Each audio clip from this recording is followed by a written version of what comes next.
Bom dia a todos, um lindo dia abençoado por Deus, onde for dia, e uma linda noite, também abençoada por Deus, onde for noite, envolvendo assim nossos irmãos em toda parte do nosso planeta, em muita luz.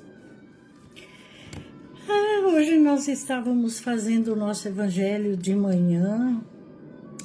Fazemos todos os dias evangelho às 7h30 da manhã e recebemos umas lições que achamos tão necessárias aprender e passar para quem tiver curiosidade junto conosco de estudar e aprender também, né?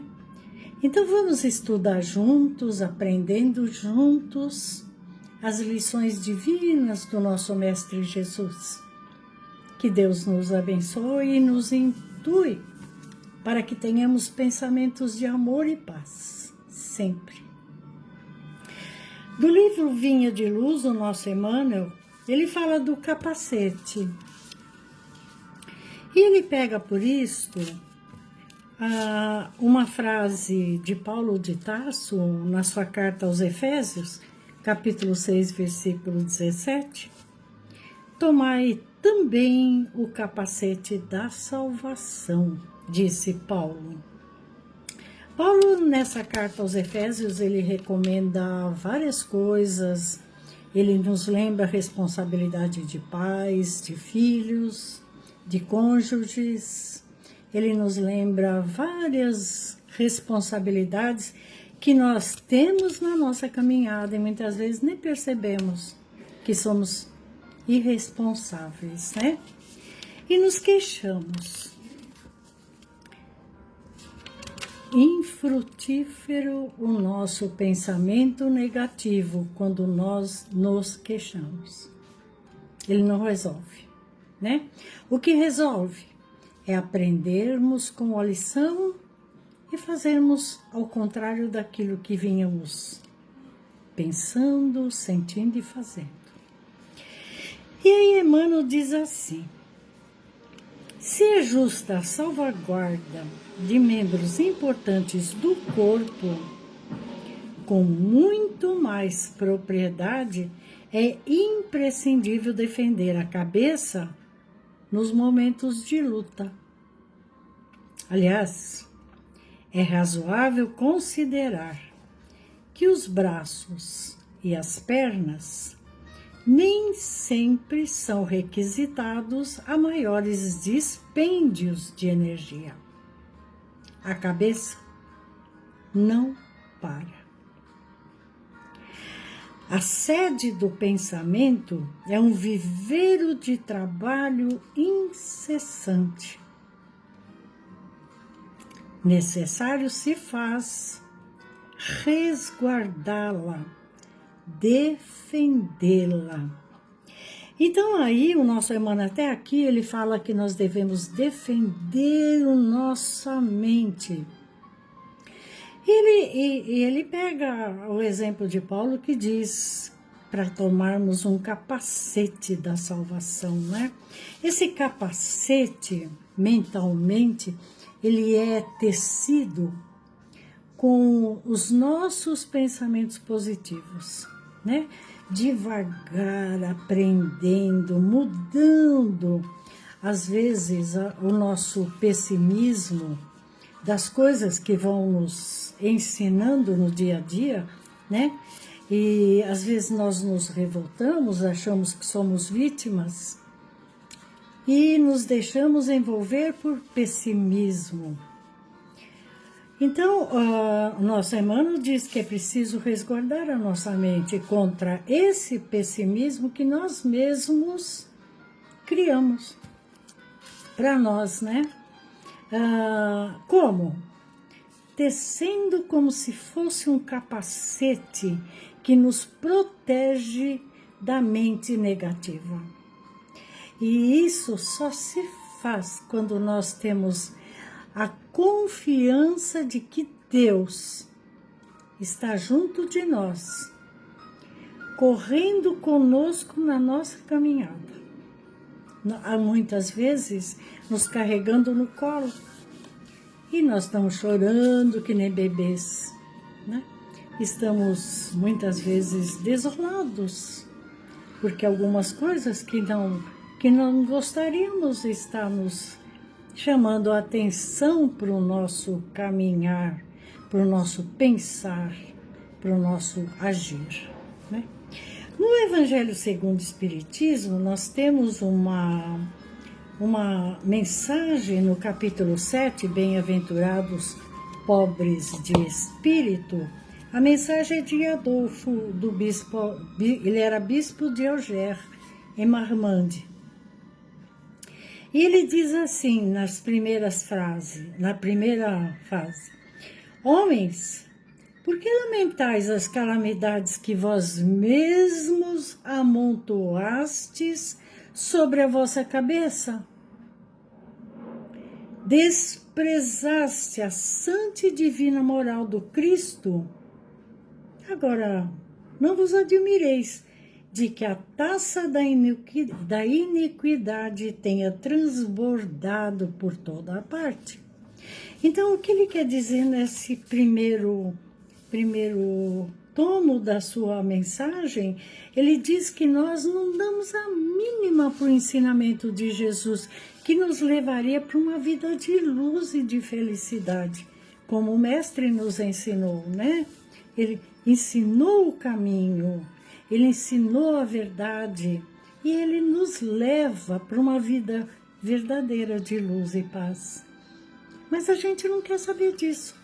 A gente se deixa envolver por tanta coisa negativa. Nessa mesma mensagem ele fala assim, que um só meio nós temos para melhorar a nossa qualidade de vida, né?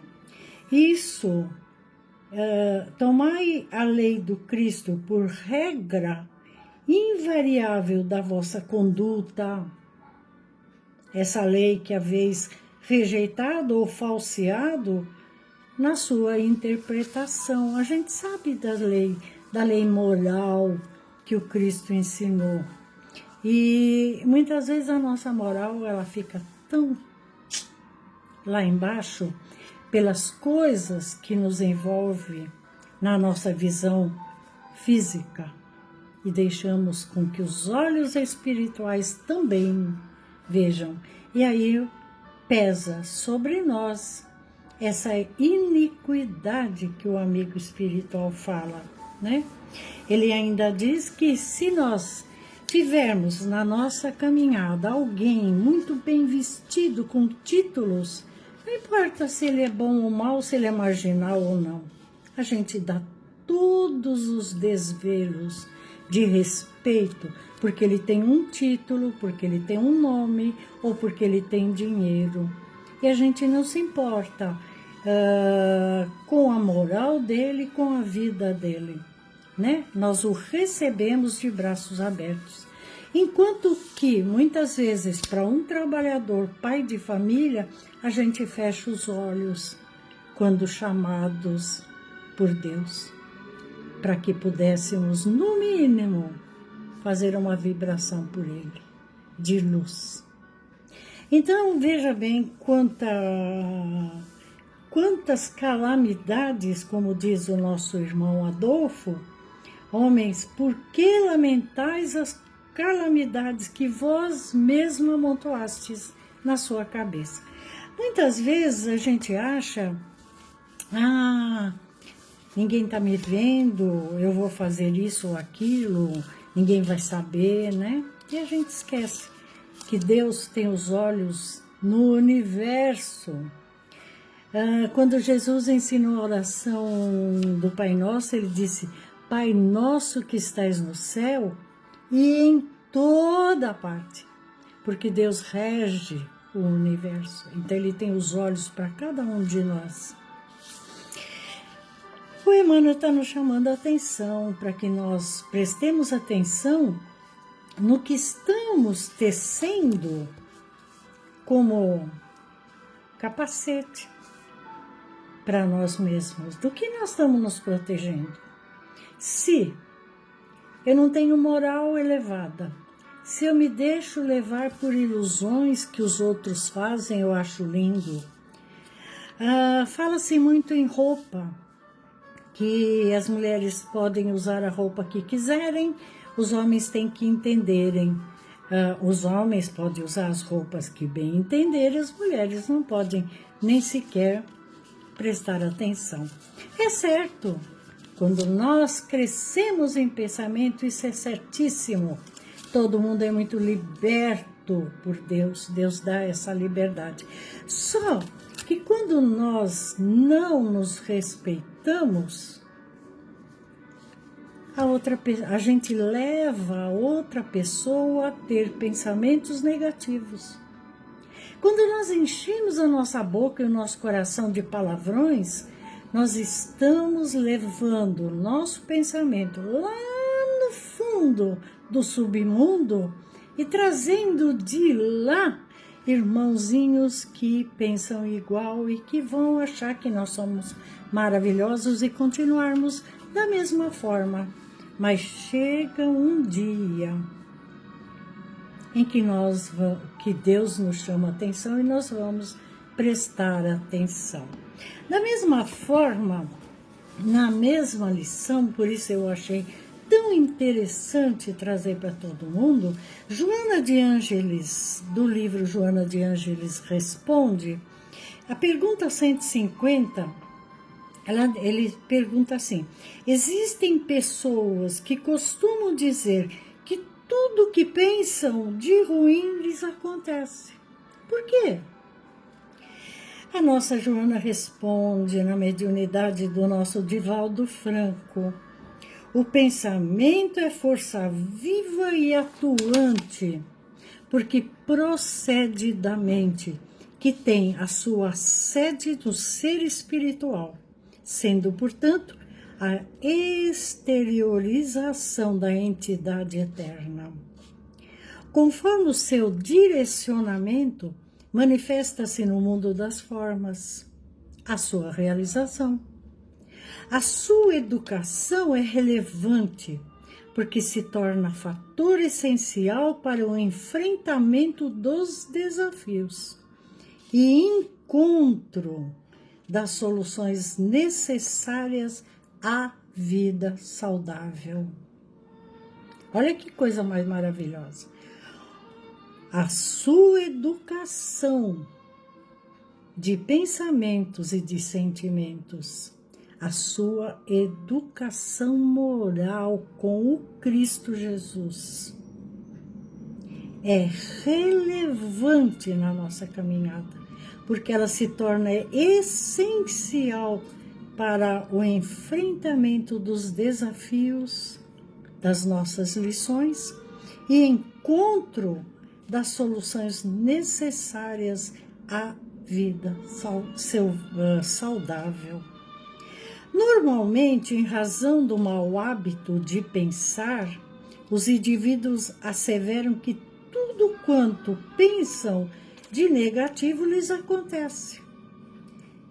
E não se dão conta que são eles próprios os responsáveis pela construção mental daquilo que anelam, daquilo que gostam, daquilo que procuram e daquilo que fazem. Inconscientemente trabalham pelo pensamento negativo. Altere-se a forma de encarar a vida e de pensar, tudo se modificaria, tornando-se-lhe a existência mais apetecível e positiva. Olha aí, as lições que nos ensinam depois de Jesus, que trabalhou tanto por nós, exemplificando o amor, a moral elevada, as coisas lindas que Deus prepara para cada um de nós, a gente realmente não se dá conta e atravessa o caminho e pega uma outra ladeira. e pensa que nós estamos no alto, que a ladeira ela desce. Às vezes a gente está lá em cima e não percebe que está escorregando até chegar muitas vezes no fundo do poço. E aí a gente busca socorro.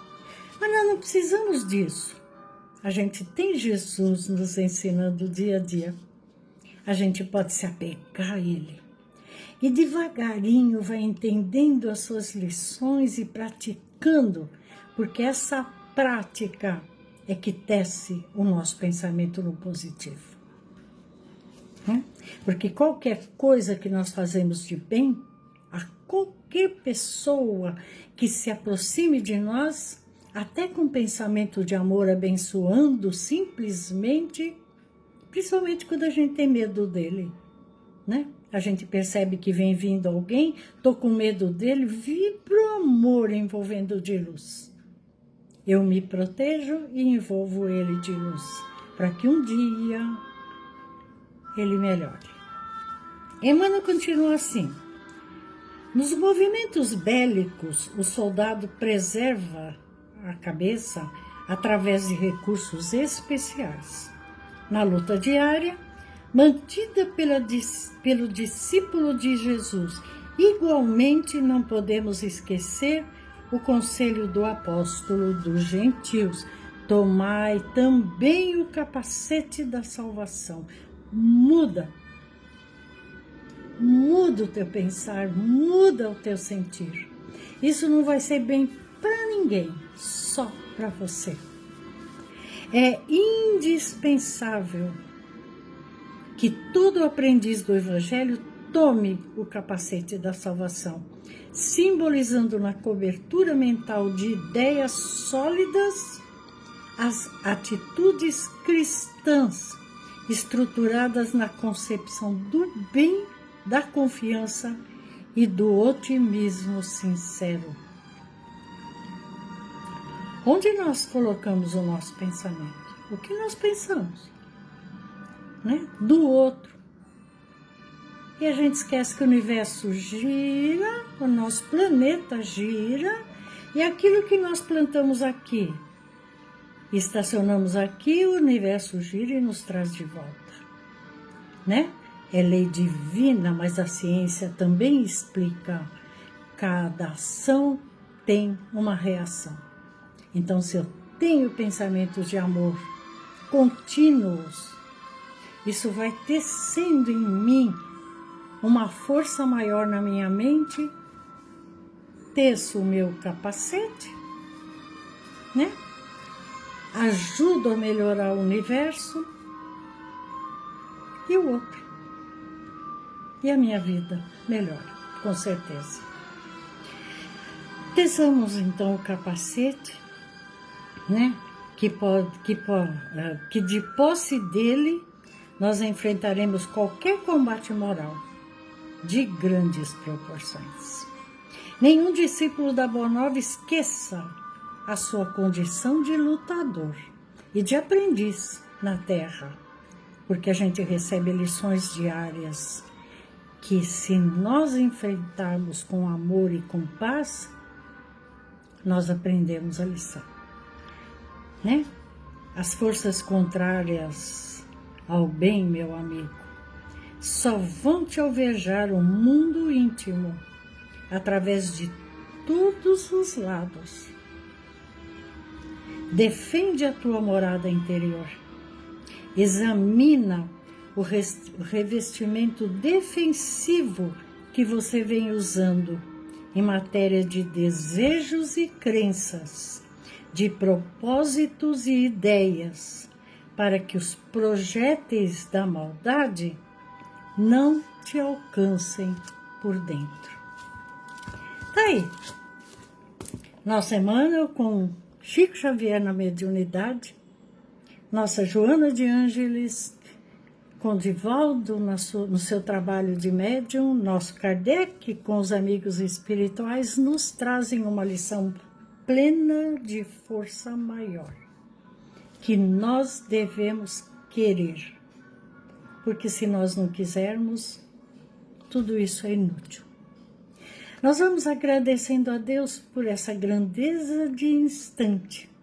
E a nossa gratidão por todos aqueles que pensarem positivo, estudando conosco as lições, desejando a todos passos na vida abençoados por Deus. Graças a Deus.